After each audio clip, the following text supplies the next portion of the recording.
The time for convening has arrived. The Senate will come to order.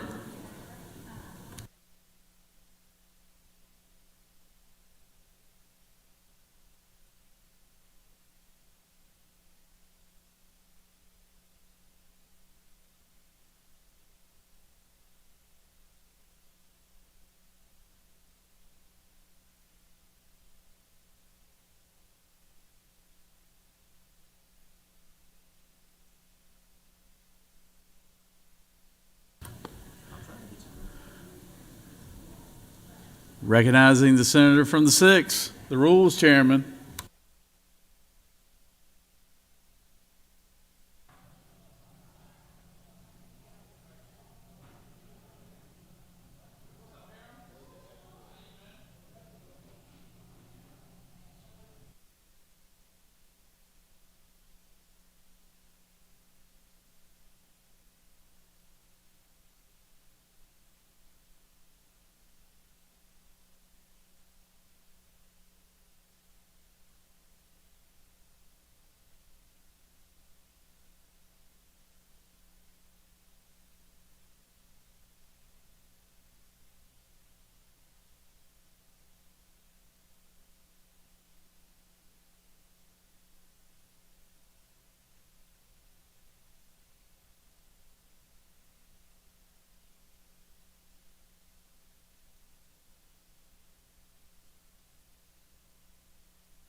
I've already recognized you, Senator. We start at 10 a.m. around here, sir. Sorry, Mr. President, out doing the people's business. Mr. President, we have another day in the Georgia State Senate without pages. So, fellow colleagues, I hope you will go back in your districts and promote the page program, although there isn't much for them to do this week. We'll give them a week off. The Journal is getting a little thicker, a little longer, taking a little longer to read, but it has been read and it has been found to be correct. So, have a great day. Thank you, Senator. Is there objection to dispensing of the reading of the Journal? Chair hears none, and the reading of the Journal is dispensed with. Is there objection to the confirmation of the Journal? Chair hears none, the Journal is confirmed. All senators that want to bring bills, resolutions, bring them to the Secretary's office, Secretary here. First reading and references of Senate bills and resolutions. Secretary? Senate Bill 10 by Senator Goodman of the 8th and others, a bill to be entitled an act to amend Code Section 15-6-2 of the Official Code of Georgia annotated. Judiciary. Senate Bill 11 by Senator Rhett of the 33rd and others, a bill to be entitled an act to amend Article 5 of Chapter 2. Retirement. Senate Bill 12 by Senator Ginn of the 47th and others, a bill to be entitled an act to amend Article 4 to Chapter 18. Judiciary. Senate Bill 13 by Senator Summers of the 13th and others, a bill to be entitled an act to amend Chapter 23 of Title 50 of the Official Code of Georgia annotated related to the Regulated Industries. Senate Bill 14 by Senator Setzler of the 37th and others, a bill to be entitled an act to amend Chapter 2 of Title 21 of the Official Code of Georgia annotated. Ethics. Senate Bill 15 by Senator Setzler of the 37th and others, a bill to be entitled an act to amend Chapter 2 of Title 21 of the Official Code of Georgia. Senate Bill 16 by Senator Brass of the 6th, a bill to be entitled an act to amend Chapter 11 of Title 45 of the Official Code State of and Georgia. local government general. Senate Bill 17 by Senator Anna Vitarte of the 31st and others, a bill to be entitled an act to amend Article 11 of Chapter 2 of Title 20 of Article 10 of Education and Youth. Senate Resolution 14 by Senator Gooch of the 51st and others, a resolution commending Donald J. Trump and for other purposes. Rules. Mr. President, that completes the order.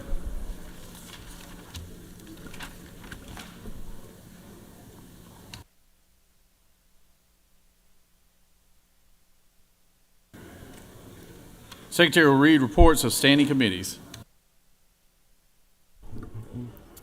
Mr. President, the Senate Committee on Transportation has had under consideration the following legislation and has instructed me to report the same back to the Senate with the following recommendation. Senate Resolution 7, do pass. Respectfully submitted, Senator Dolezal, the 27th District Chairman. Mr. President, that completes the order. It is now time for the morning roll call. Would any senator wish to excuse another senator?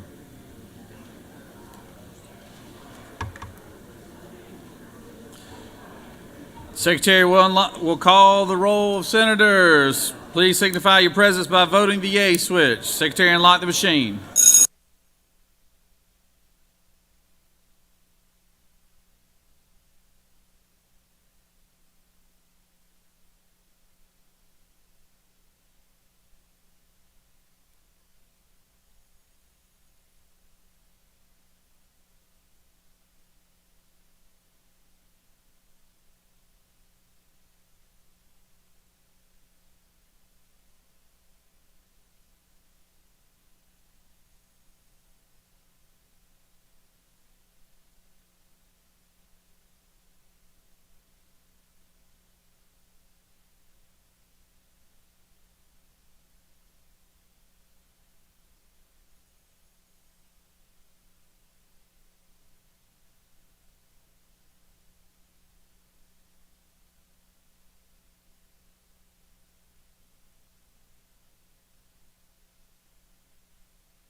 All right, Senate will come to order. Senate will come to order.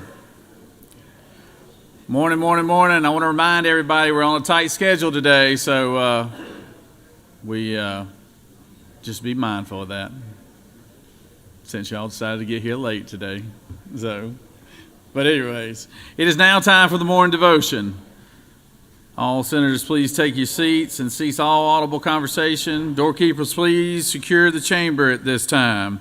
I now recognize the senator, the minority leader from the 22nd, to lead us in our pledge and introduce our pastor of the day. Senator?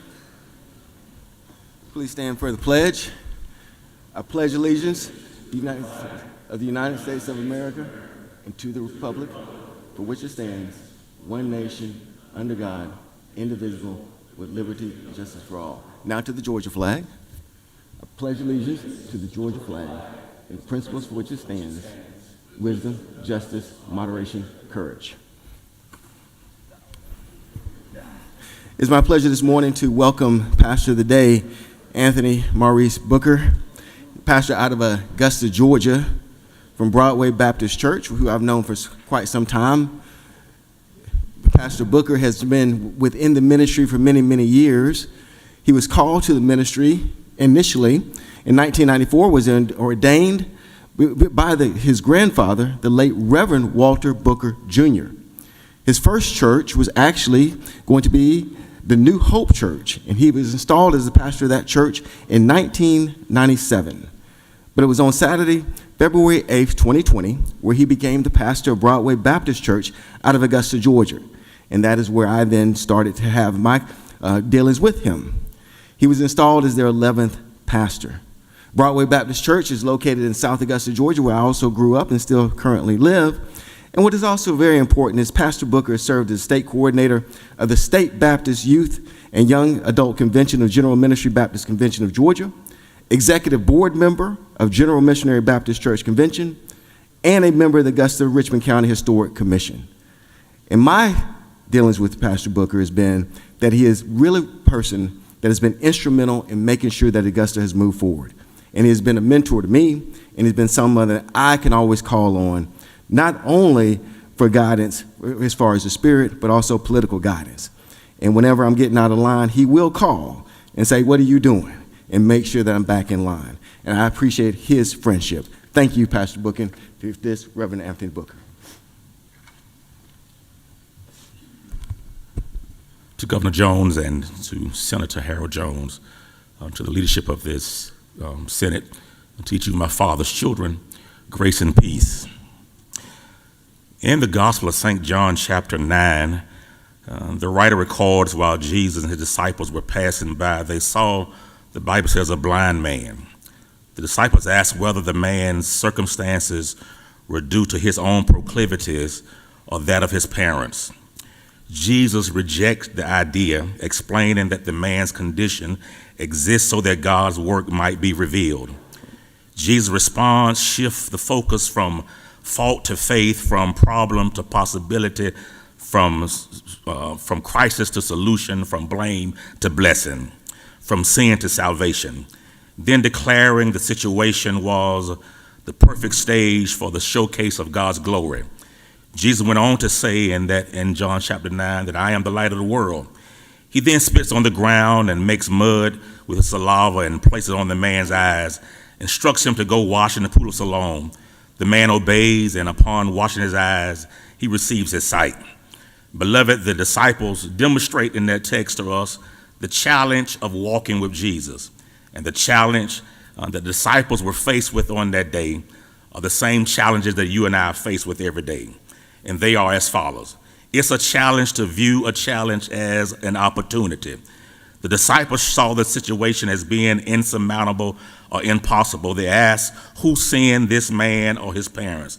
However, Jesus says it's an opportunity for God's work to be revealed.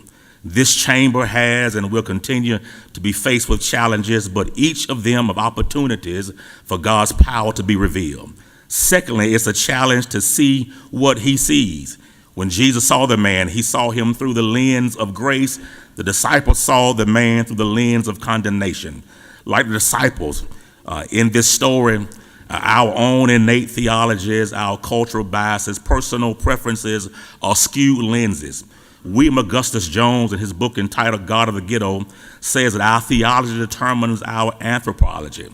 And our anthropology determines our sociology. In essence, what he says, how you and I see God determines how we see man, and how we see man will determine how we see society.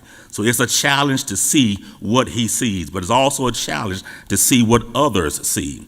Thirdly, it's a challenge to work as he worked. The text says, I must work the work of him who sent me while it's day, for the night is coming when no one can work. This story, beloved, promotes corporate partnership of purpose and mission. Verse 4 in his original rendering is in the plural and continuous form. The NIV says, as long as it's day, we must do the work of him who sent me. Jesus says we must work the works of him. God does not leave you and I to work alone. He called us to work with him as well as work with others. Jesus used again the word we. We must work the work of him who sent us. Now notice in this work there's intimidation in the work, there's some urgency in the work, and there's the reality of the work. The intimidation was the man was born blind, so these guys did not see how they had the human ability to make a difference. But Jesus says to them, you don't have to do it by yourself. There's some urgency in the work. He says, while it is day.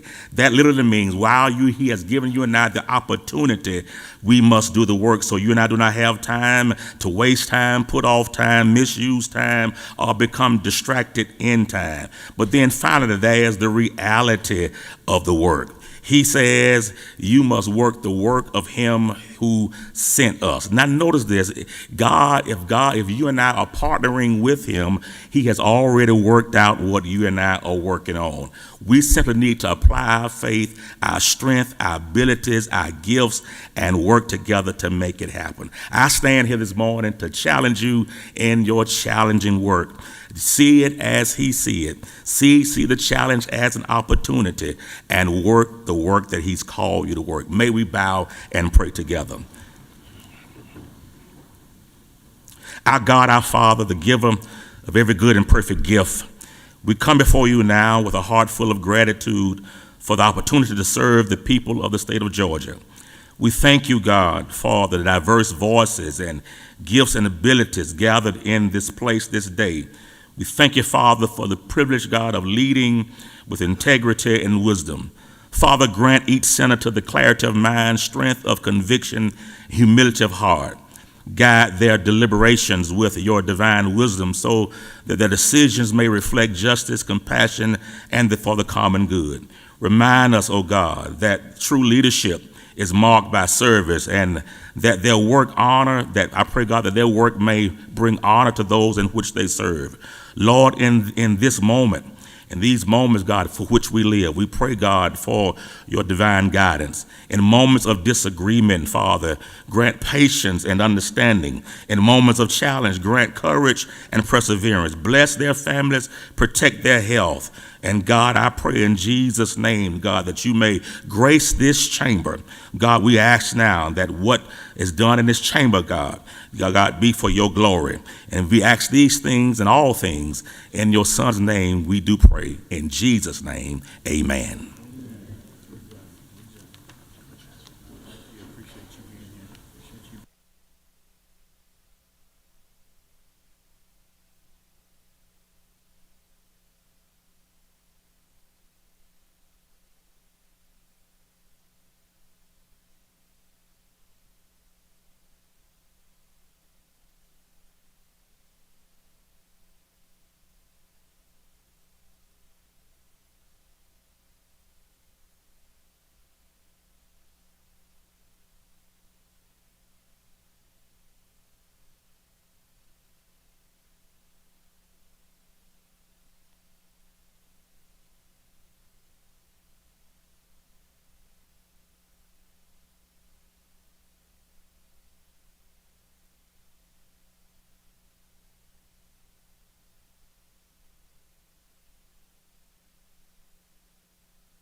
let me have everybody's attention real quick, please. Want to remind you that we have a very tight schedule today. As you know, we have a joint session scheduled for 11 a.m. today to hear the governor's State of the State address. The Senate will need to proceed to the House chamber for the joint session shortly before 11. I would ask everyone cooperate and everybody try to be as brief as possible if come down for a point of personal privilege. I'm going to go ahead and announce the committee of escorts for the governor because the governor's office is asking that committee be in his office at 10:30. Senator from the 18th, Senator from the 51st, Senator from the 22nd, Senator from the 15th, Senator from the 29th, Senator from the 41st, Senator from the 46th, and Senator from the 47th. If y'all could be mindful and the escort service of the time, and the escort service should be in the governor's office around 10:30 a.m. and we'll be going over for a joint session right before 11. So thank y'all for your cooperation. It is always a pleasure to introduce our doctor of the day. I recognize the Senator from the 18th to introduce our doctor of the day. Thank you, Mr. President. Good morning. Let me tell you all about a good friend of mine, Dr. Wood Pope from Macon. He's an orthopedic surgeon and a distinguished physician. Got his medical degree at the Medical College of Georgia and a degree in cellular biology from, go Dogs, UGA. Since 2006, Wood Pope has served as an orthopedic surgeon in Macon. He's trusted. I promise you, if something happened to me and I had an orthopedic need, I would go to Wood Pope. He's also had significant leadership roles in our community in various ways, so he is a good man and a good doctor. I hope you don't need him today, but if you do, you'll be in great hands. Y'all give a welcome to Dr. Wood Pope.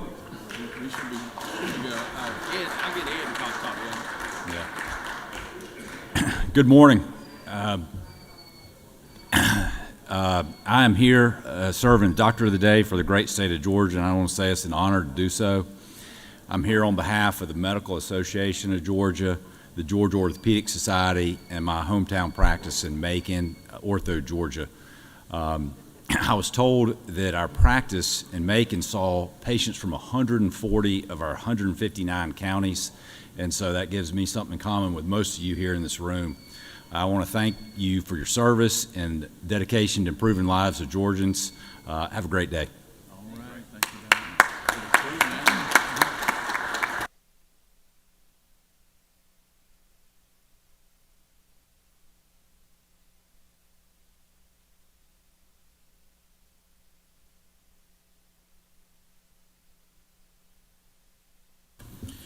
Are there any unanimous consents? Does any other senator wish to rise on a point of personal privilege? Senator from the 17th? Mr. President, I rise to ask for unanimous consent to excuse the senator from the 43rd. 43rd? Without objection, the senator from the 43rd is excused.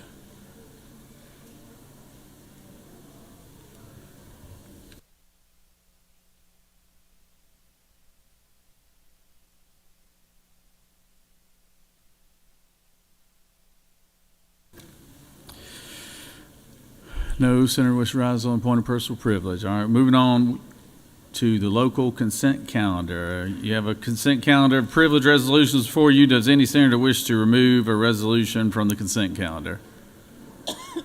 Chair hears none, and the resolution on the consent calendars are adopted.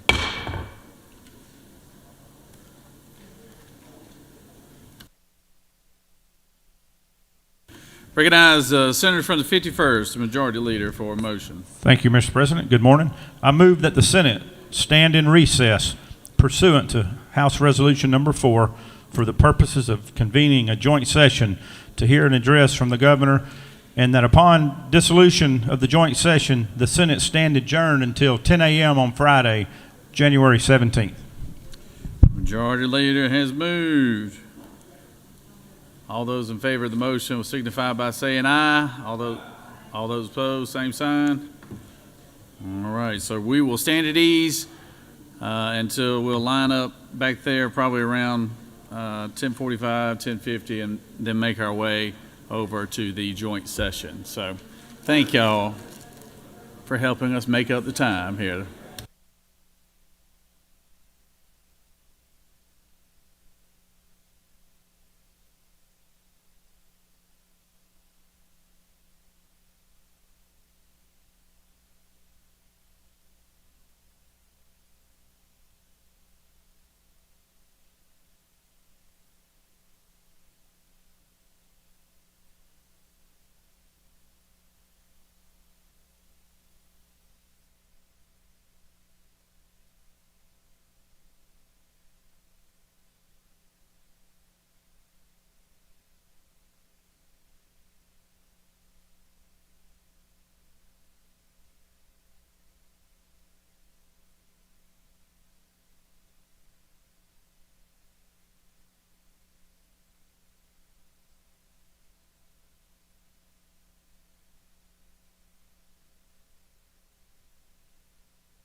Recognize the senator from the 19th.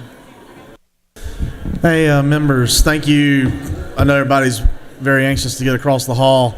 I just want to remind you that we will have the budget books, the governor's budget recommendations, available for pickup immediately following the State of the State address. You can pick them up across the hall, the CLOB, at the Senate Budget Office. Remember, only one per a senator. So please, if you have someone going for you, remember they're going to have to sign for it. Again, the governor's budget books will be available immediately following the State of the State. Thank you, Mr. President.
We'll start lining up here in 1 minute, and then we'll walk over at 10:50 for the joint session.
Please take your seats.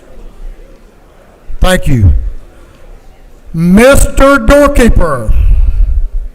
Mr. Speaker, the President Pro Tem, and the members of the Senate await entrance to the House chamber. Please allow the President Pro Tem, and the members of the Senate to enter the House chamber, and will the messenger please escort them to their designated seats.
Okay, members, if you'll please come on into the chamber and find you a nice place to settle down.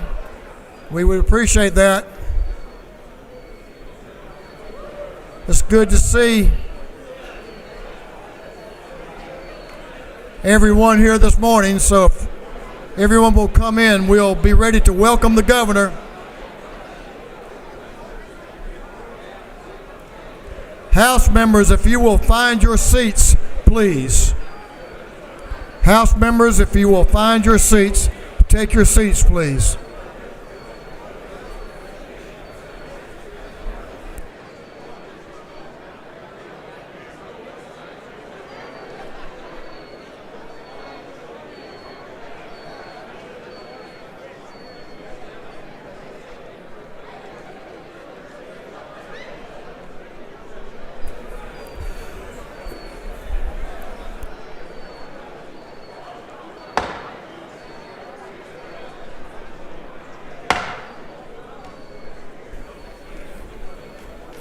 Members, please take your seats.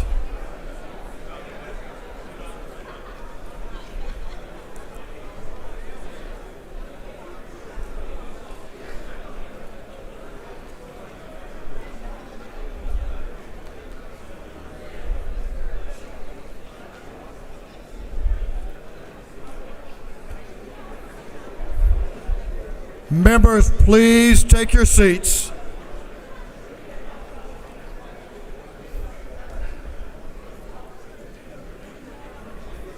Well, it is my great honor this morning to welcome everyone here to this House chamber for the state of the state. But a special honor for me is to welcome a gentleman who's become a dear friend and colleague over the years that we've worked together, especially very closely the last couple of years, to make sure that we're doing our very best for the people of Georgia. The Lieutenant Governor of this state works very diligently under this gold dome on a continuous basis to make sure we continue to make Georgia the very best place it can be made. And I thank you, Lieutenant Governor. But what I especially want to thank you for is a South Georgian. I want to thank you for your interest and your concern and your engagement with the people that suffered the generational damage from Hurricane Helene. You left this gold dome, you left your family, and you were there with the people of this state. As Speaker, I want to thank you, but as a Georgian and a friend, I just want to tell you how much that means to me, how much that means to the people of Georgia. The Lieutenant Governor of this state, the Honorable Burt Jones. Thank you.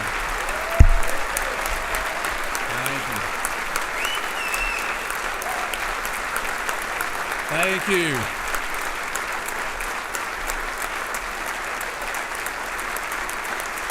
Thank you, thank you, thank you. Thank you. Thank you.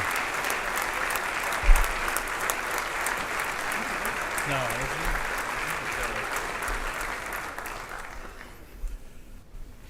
Speaker, I greatly appreciate that. I never expected such a warm welcome from the House here today. But it is a pleasure to be here, and thank you, Mr. Speaker, for that warm introduction. And the feelings are mutual. We do have a great working relationship, and I can tell you why, because we both have strong ladies at the House that would set us straight, and Miss Dale Burns and my wife Jan Jones there in the balcony. They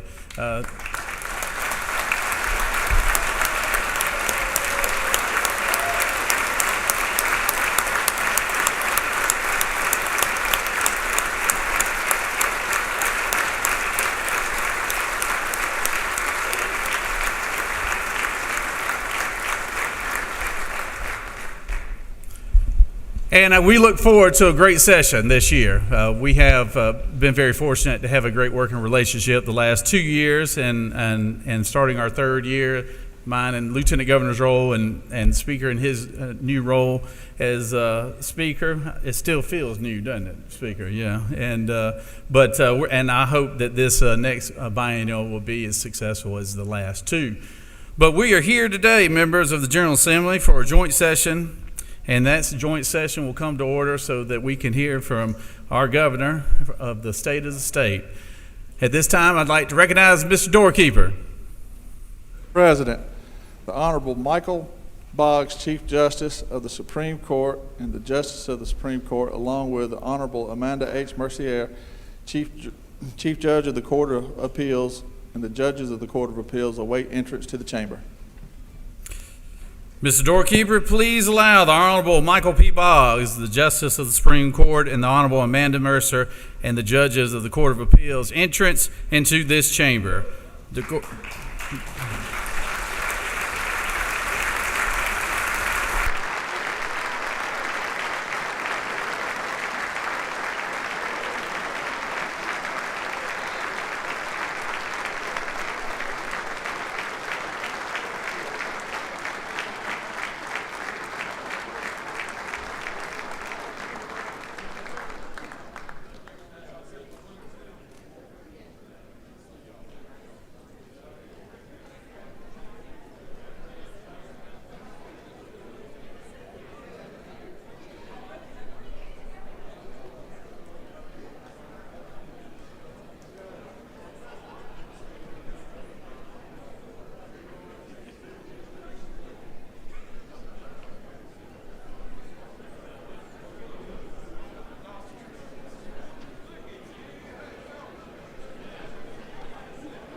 If all members will take their seats.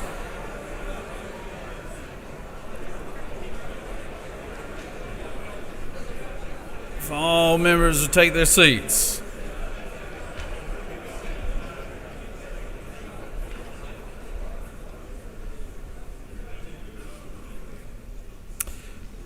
I'll ask the clerk to read a resolution.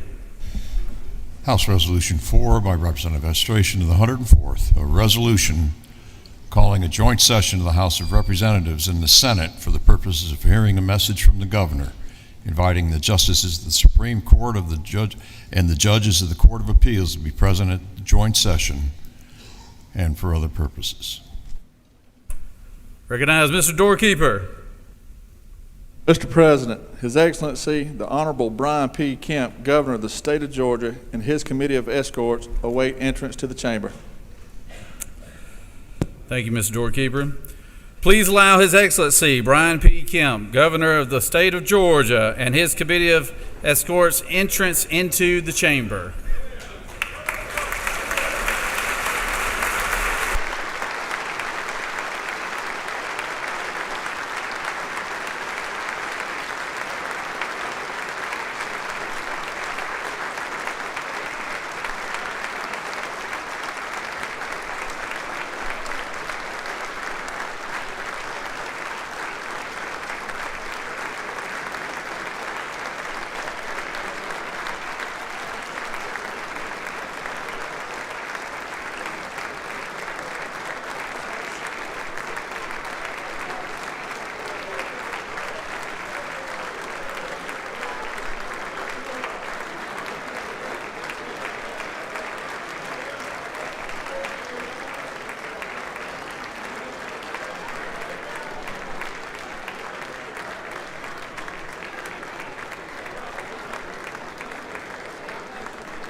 It is a great pleasure to have Governor Kemp here today for this joint session.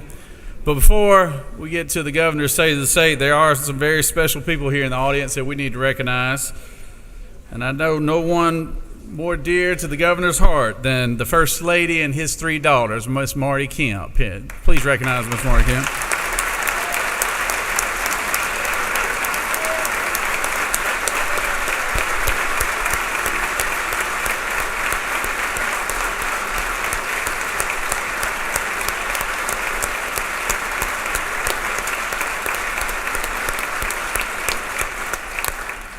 We also like to welcome the governor's mother is here today.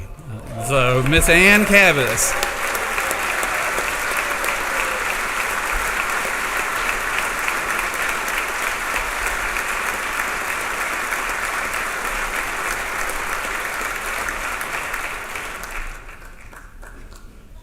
Also joining us today is his sister and her husband, Miss Julie Reef and Mr. Rocky Reef. Please welcome them today.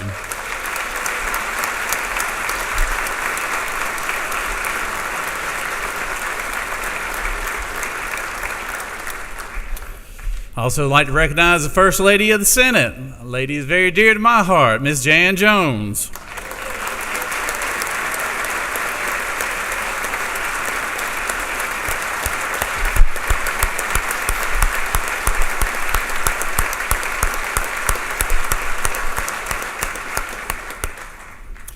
I also have a former House member here today who I like to call Father.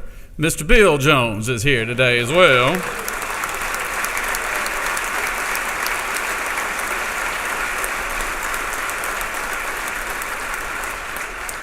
He served, as he says it, he served back in the late 70s and early 80s, and he said that's when we had fun up here. And I'm also proud to have my older brother with us here today. Mr. Brian Jones is also here as well.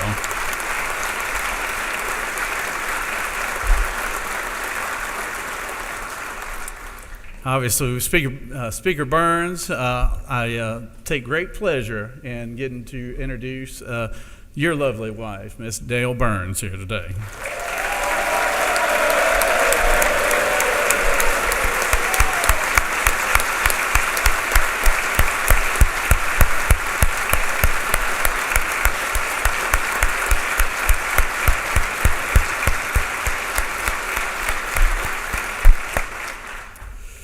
The Speaker Pro Tem of this chamber, Miss Jan Jones, Representative Jan Jones here.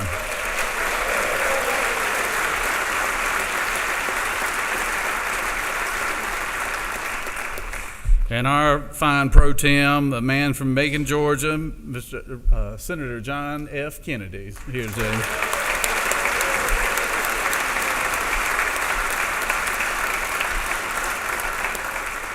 And please welcome all at once all our constitutional officers who are in the gallery there. Y'all please stand and be recognized.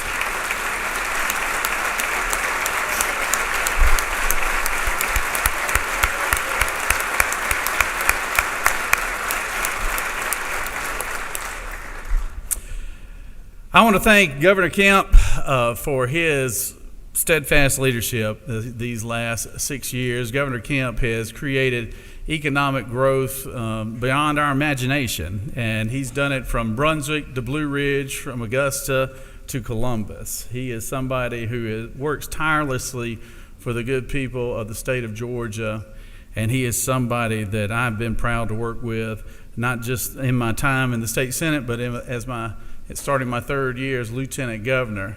Governor Kemp has always put Georgians first, whether it's in economic growth, whether it's in access to health care, or whether it's been in our educational system, both K through 12 and our higher education. He's guided us through some very tough times and also some very politically trying times.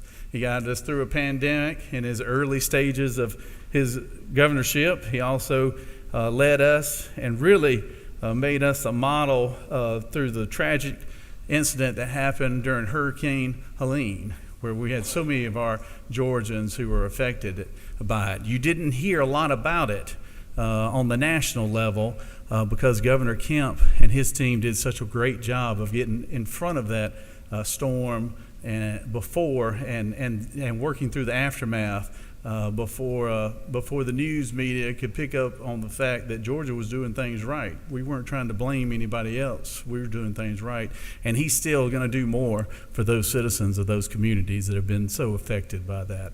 He is in his last 2 years, and he deserves a lot of respect, and he deserves a lot of credit for what we've been able to do here as elected officials in this state. And I look forward to serving the next 2 years with Governor Kemp as well as Speaker Burns with you as well, our elected officials, both on the House and Senate side. So please give a warm welcome to the governor of the great state of Georgia, Mr. Brian P. Kemp.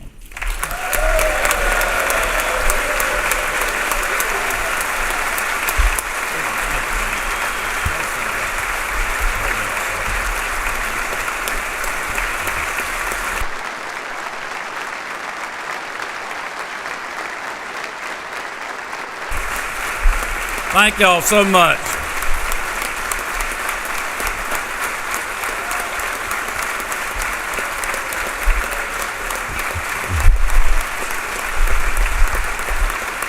Thank y'all. You're very kind. Thank you very much.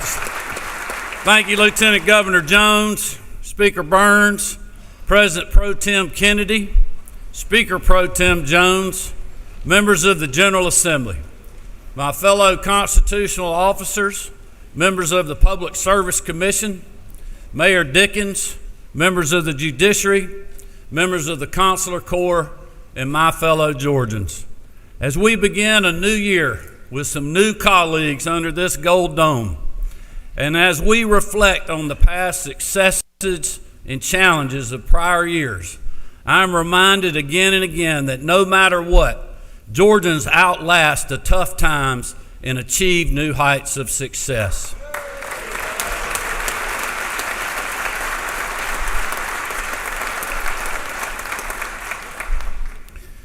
In just the 6 years since I've taken office, we have faced the trials of COVID-19, a major recession as a result of that unprecedented pandemic, the effects of 11 hurricanes, some of them causing historic generational damage, over 200 tornadoes that caused direct injuries, and a summer of unrest and various threats to public safety, some of which are ongoing, and other challenges that required and received the very best of our people.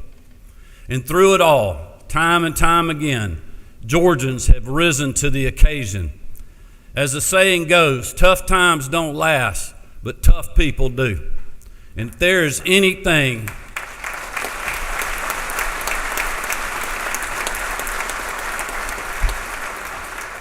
that I've learned in the 6 years that I've been honored to serve as your governor, it's that hard-working Georgians are not only tough, they're also generous, proud, and love our great state, because that is who we are.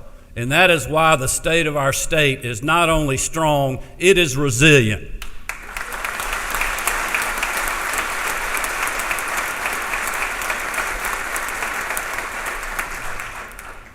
Marty and I have been especially reminded of that following the devastating impacts of Hurricane Helene.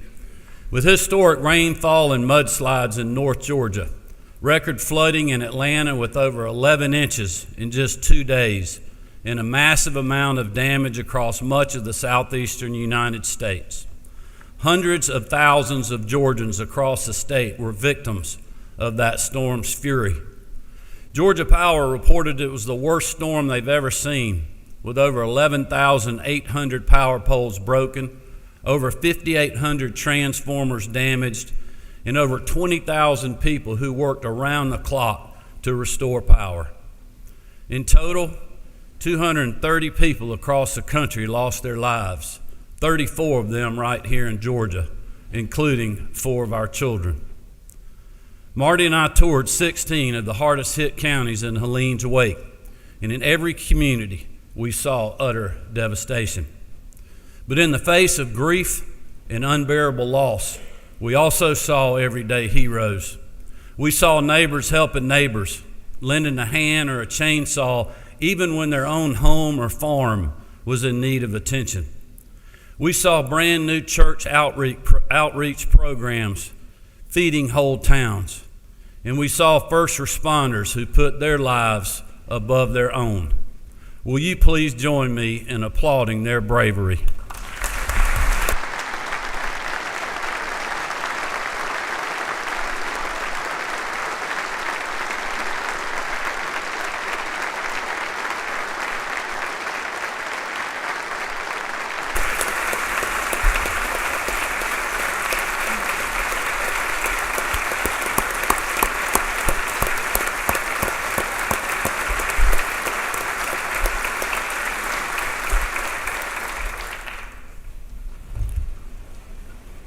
Courageous men and women like them had to cut people out of their homes and sadly had to recover the bodies of those killed by this storm.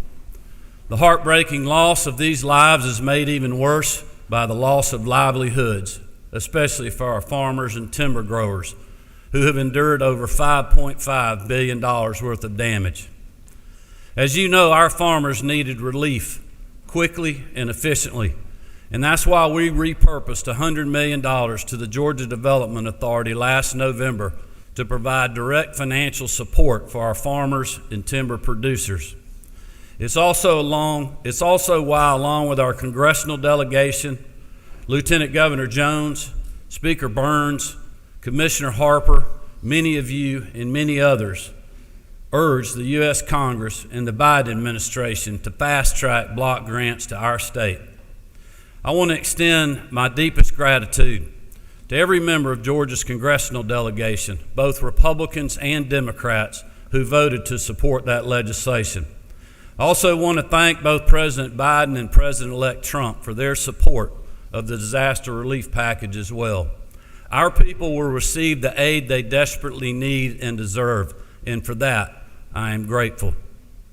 But rest assured, the elected leaders under this Gold Dome will stand with them for as long as necessary to make sure every Georgian can recover and come back stronger than before.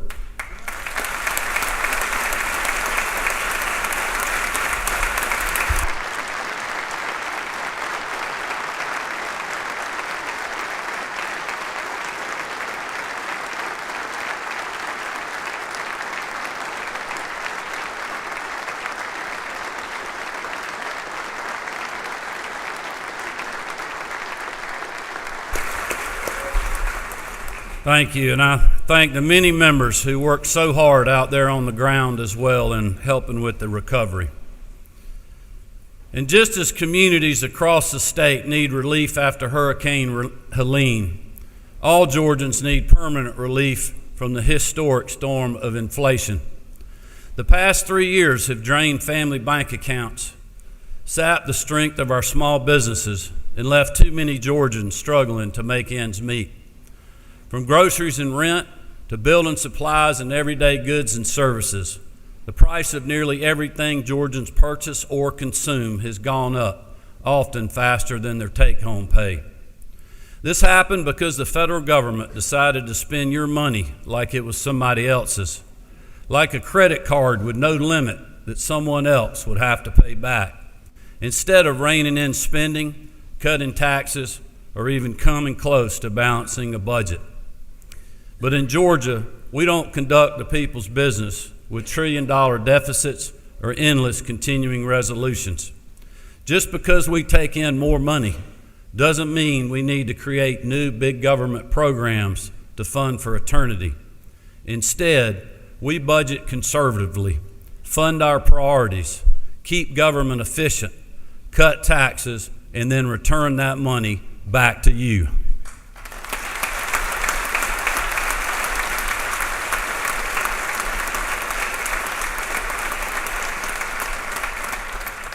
Between multiple tax rebates, multiple suspensions of the state gas tax over the past 2 years, the homeowner tax relief grant you passed last year, and the largest state income tax cut in history that the members seated here helped us accelerate, we've committed to saving Georgia taxpayers over $7.6 billion.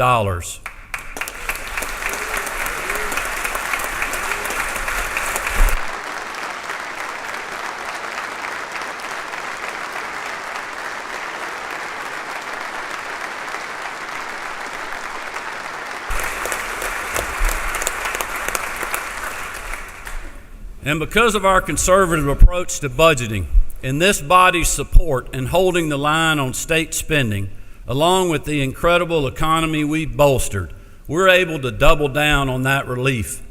The prior acceleration you passed last session brought down the Georgia income tax rate to a rate of 5.39%, down a full 36 basis points from where we started in 2022. Today, I'm proposing a further cut of 20 basis points to bring us down to just 5.19%, saving Georgians another $7.5 billion over the next 10 years.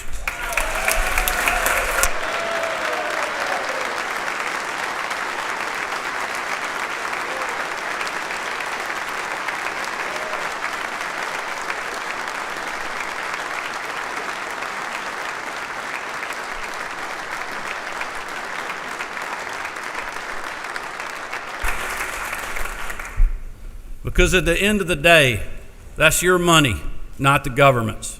And here in Georgia, we believe you should keep more of it.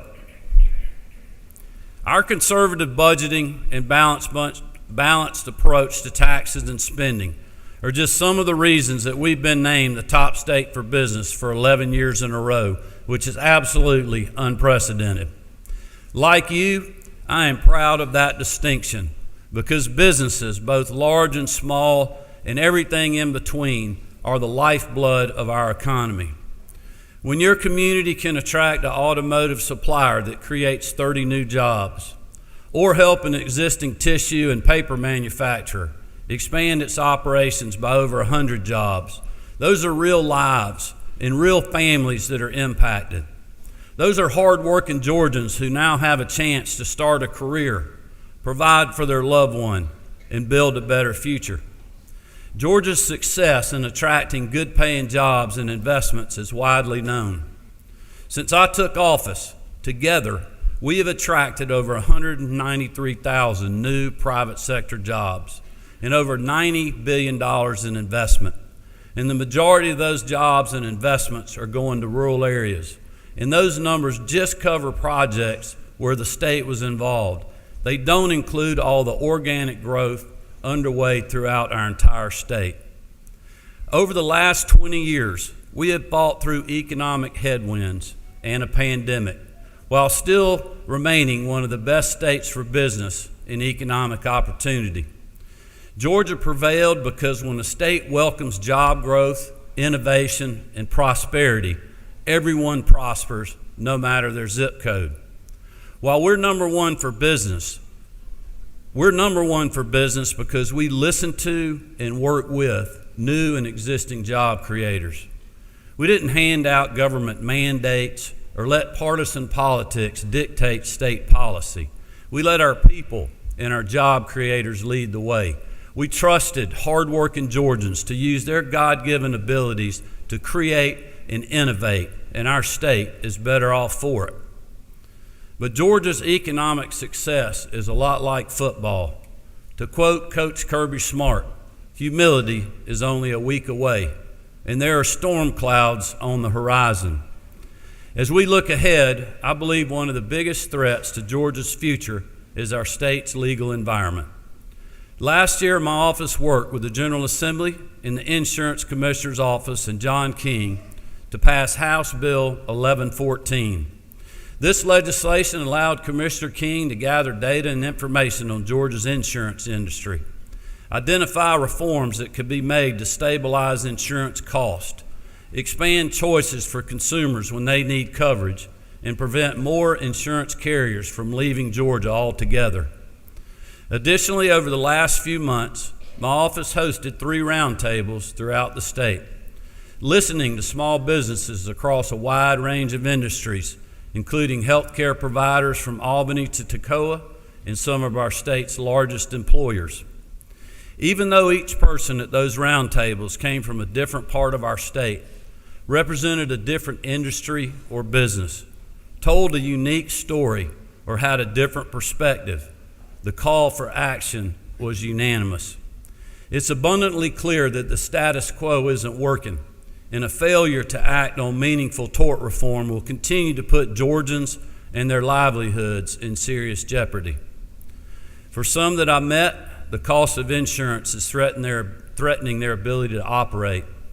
Small business owners reported insurance premiums up anywhere from 30% to over 100% over the last few years, costing them hundreds of thousands or millions just to get basic coverage. For too many of them, that meant holding back on hiring more employees, waiting to grow their business, or making difficult decisions about whether or not they could even keep the lights on. For others, the biggest problem was the complete lack of insurance options or the threat of paying thousands or millions to fend off excessive lawsuits. At the end of the day, the increased cost of doing business is simply passed on to the consumer, hardworking Georgians who are already struggling to make ends meet. As a small business owner for over 35 years, I know that if you can't get insurance, you can't run a business and you can't pay your employees. And nobody can afford to spend years and millions in a courtroom battling to keep the doors open in their small business. It's unsustainable and it's widespread. At our first roundtable, we spoke to the leaders of a child care company with multiple locations in metro Atlanta. They have experienced a 100% increase in insurance costs since just 2018. We heard from a South Georgia grocer who lost coverage completely after frivolous lawsuits were filed. One business owner's statement stuck out to me. He said, "At this point, I don't feel like I'm able to run my business. I'm just trying not to lose it." That sentiment carried into our second roundtable with healthcare providers in Macon, where we heard firsthand the challenges our legal environment poses to critical services, our healthcare workforce, and the ability for hospitals and clinics to operate. One hospital system that serves much of rural Georgia had liability premiums go up 115% in just 1 year. Another hospital in northwest Georgia actually had their premiums decrease 13% from 2022 to 2024, but only because the facility closed their labor and delivery unit in 2021. This was due to workforce challenges and soaring liability insurance costs. We were told story after story of hospitals struggling to recruit and retain doctors, especially OBGYNs and other specialty disciplines, because other states offer stronger protections for healthcare providers, lower insurance rates, and a more level playing field in their courtrooms. And we've heard from multiple doctors who wondered how much longer they're going to be able to practice for fear of being targeted by baseless or excessive lawsuits. These stories highlight a legal environment that leads to fewer options for Georgians seeking care, higher cost, and ultimately worse health outcomes for our people. At the third roundtable, some of Georgia's favorite brands and biggest job creators shared the challenges confronting their businesses and employees. The roundtable was hosted by Waffle House, and I think everyone here will agree that no matter your politics, there's nothing more Georgian than ordering hash browns smothered and covered from one of their 440 locations across our state.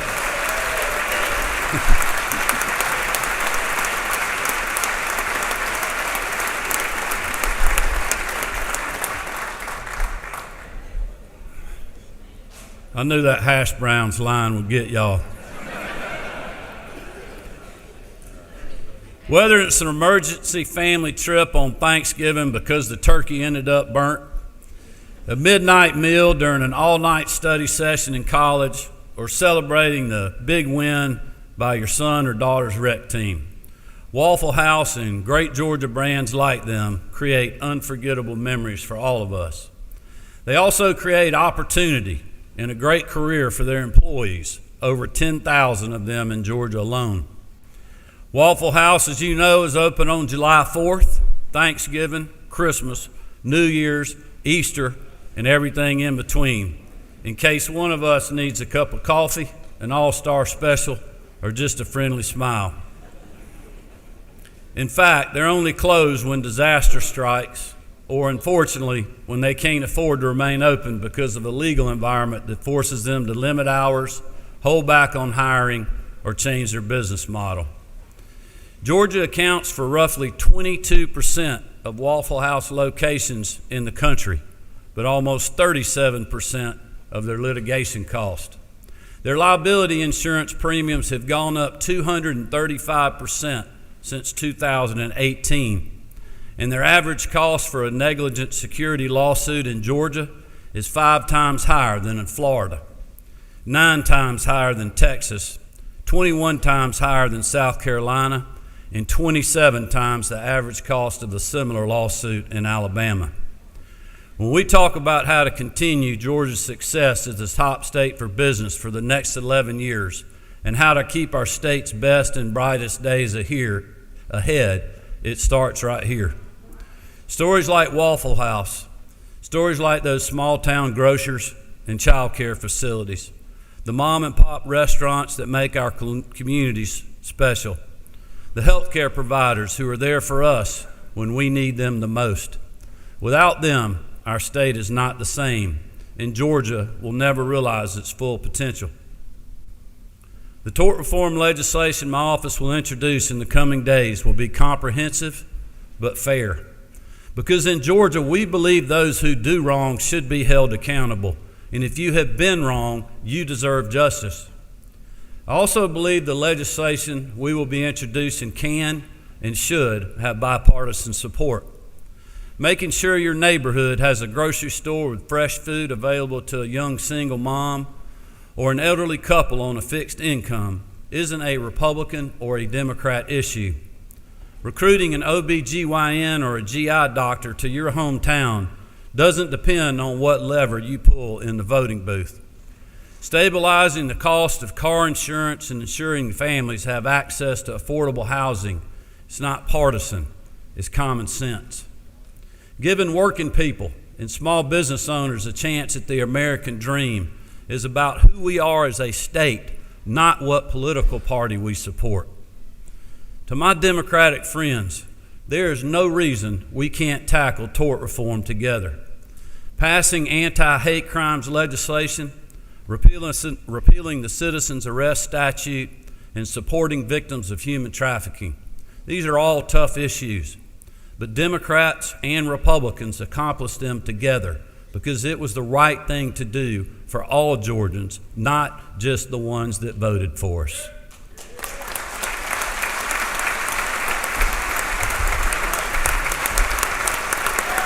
Lay that out perfect.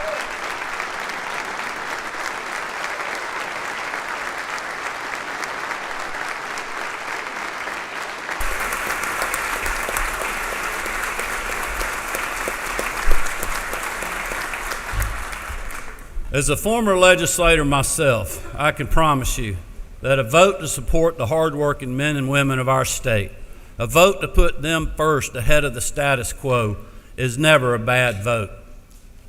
But I know this issue is complicated and will not be easy to fix. There are many different stakeholders with competing ideas about how to move forward. However, doing nothing is no longer an option. We will do what is right by the people of our state. We will be fair to all involved in this important debate, and we will work together to pass legislation that strikes the right balance and puts hardworking Georgians first. But also want to be very clear. There's always room for compromise, but there will be no room for excuses, half measures, or failure. Whether it is this legislative session or perhaps a second one later this year, we will achieve meaningful, impactful tort reform.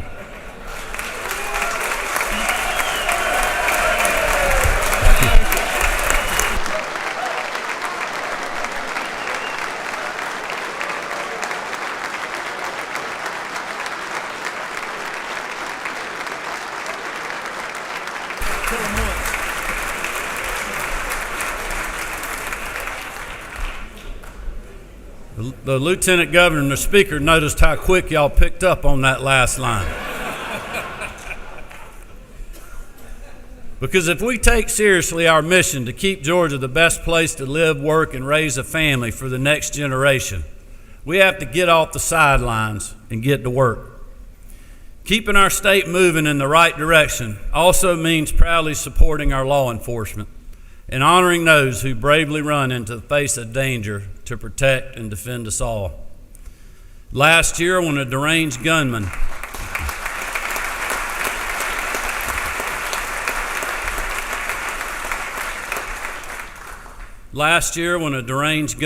attacked one of our schools, a place that should be safe for everyone, 2 on-site officers confronted and arrested him within 2 minutes. while numerous local and state law enforcement rushed to the scene, including Sheriff Judge Smith. Those 2 school resource officers saved many lives at Appalachia High School on that horrific day and have more than earned our gratitude. Sergeant Chase Boyd, Deputy Brandon King, and Sheriff Smith are here with us today. I'd like to ask them to stand and let us thank them and their colleagues for their heroic efforts.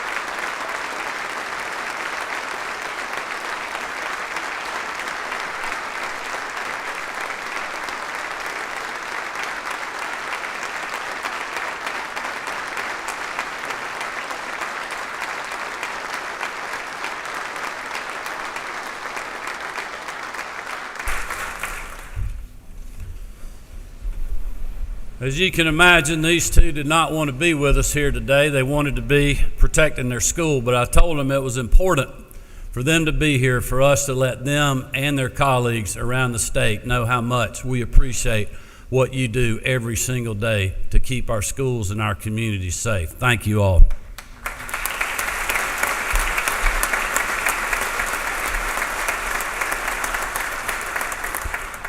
I also want to thank those members of the legislature who were here in 2019 and 2023, who supported 2 rounds of funding for direct campus security grants to every school in Georgia.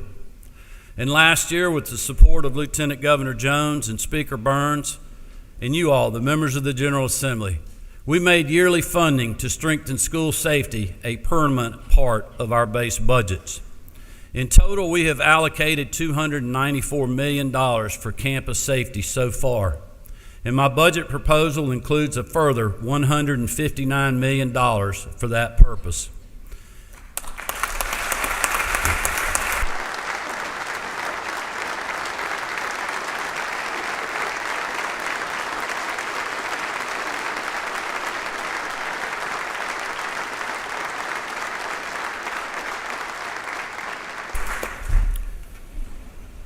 And just as we're protecting Georgia's children in our classroom, we're also going after those who target them outside of school, including gangs and human traffickers. Thanks to the vital work of the members of the Grace Commission, law enforcement partners, including the GBI's Human Trafficking Exploitation Unit, and prosecutors on the state and local levels, all championed by the nation's best First Lady, Marty Kemp. The state now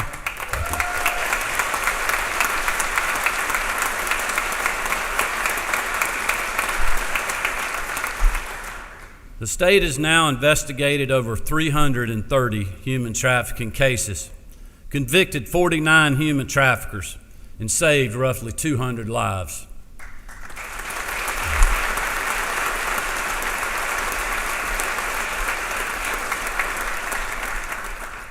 I want to thank Attorney General Chris Carr and the Human Trafficking Prosecution Unit, led by Hannah Palmquist, for all that they have done to help make Georgia a safe place for victims and a hostile state for the perpetrators. The Attorney General's office has also investigated 140 gang-related cases, securing 52 convictions and charged more than 140 individuals. And that's just since the unit was stood up less than 2 years ago. My budget includes just over $1.2 million to expand the gang and human trafficking prosecution units in the Attorney General's office to further this good work. Also, Marty will spearhead the passage of her 10th human trafficking bill that will reinforce the good work of the Grace Commission. Their resilience in fighting this good fight is why Georgia is leading on this issue, and this latest measure will be yet another reminder that if you come after our children, we are coming after you.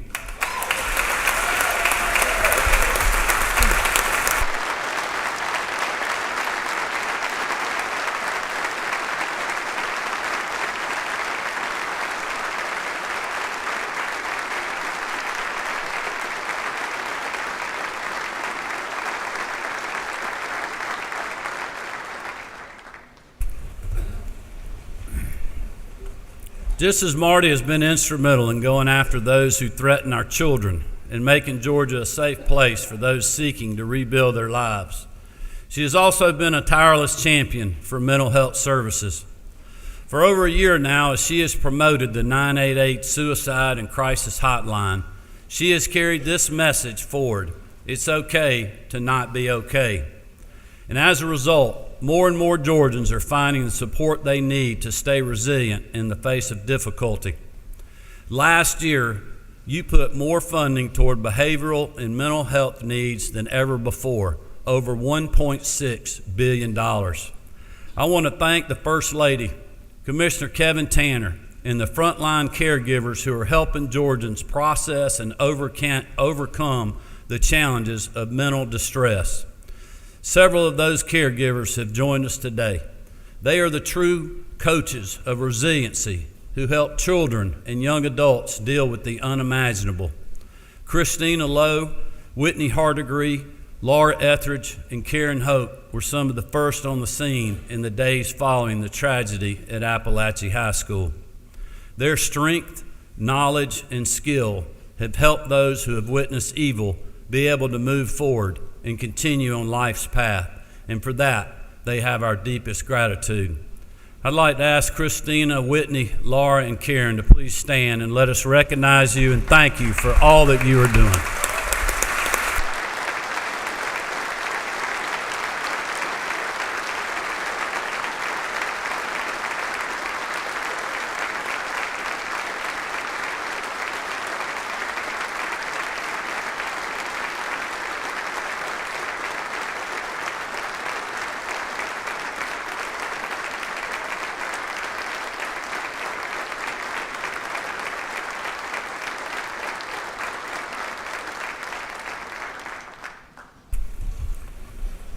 We know that your work is not complete and there's a long road ahead, but we are grateful for what you and the Sheriff's Department are doing to continue to support the great community in Barrow County.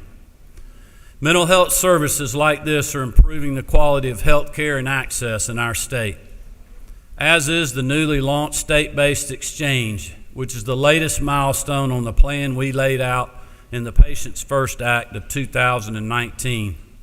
These ongoing efforts are lowering the cost of premiums and increasing the number of those insured in Georgia.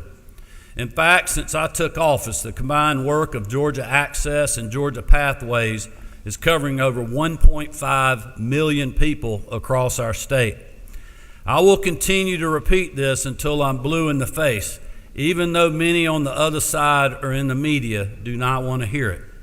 We are covering well over 200,000 more Georgians than traditional Medicaid expansion would cover. And those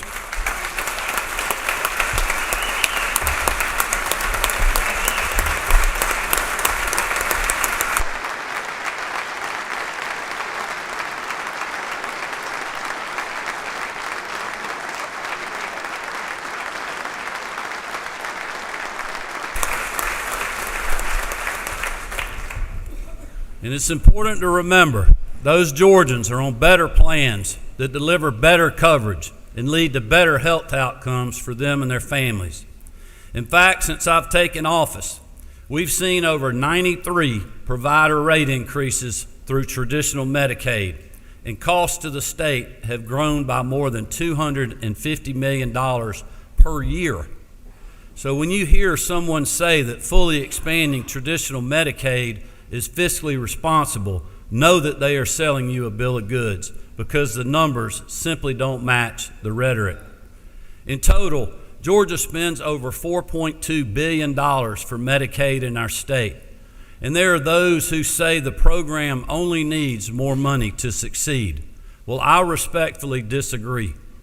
With the new administration coming to Washington, I'm looking forward to furthering our innovative approach to health care access, which is making Georgia a leader in this field. And as I announced yesterday alongside Lieutenant Governor Jones and Speaker Burns, we're making it even easier to sign up for the Georgia Pathways program that helps Georgians start a rewarding career, get a degree, attain real-world skills, and ultimately receive better health care coverage. My high school football coach used to say, winning is contagious. He knew that when you have the momentum, when the entire team buys into the same mission, the same vision, when they play for each other, good things happen. Much like winning in football, I believe Georgia's success can be contagious. In spite of unprecedented challenges and many hard days, Georgia has enjoyed historic success. From jobs and investment, growth and opportunity, to freedom and prosperity. As the speaker always says, it's a great time to be a Georgian. We achieved more than many thought we would, and we proved big things can get done. We showed that the Georgia way is indeed the better way. So let's keep playing hard for the people who sent us here. Let's keep putting hard-working Georgians and our state's success first. Let's avoid distractions and line up together to secure victory.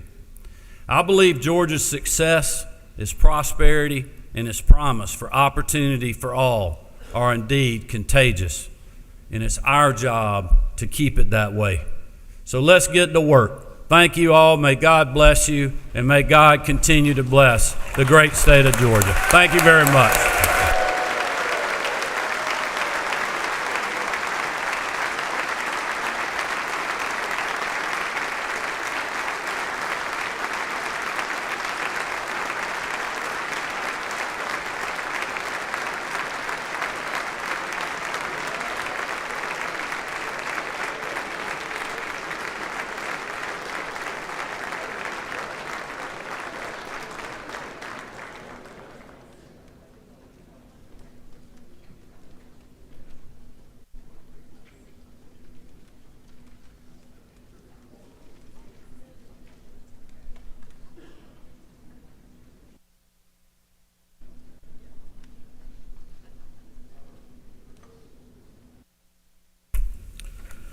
Thank you, Governor. Appreciate you and appreciate that message. And we appreciate everyone being here today and joining us. And we look forward for a great next 2 years and look forward to another one session, right? This year, right?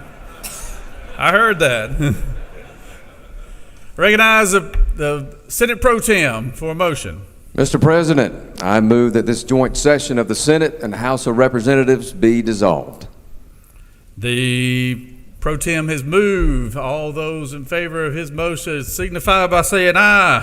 Aye. All those opposed, same sign. No. The ayes clearly have it. Y'all have a wonderful day. We adjourn.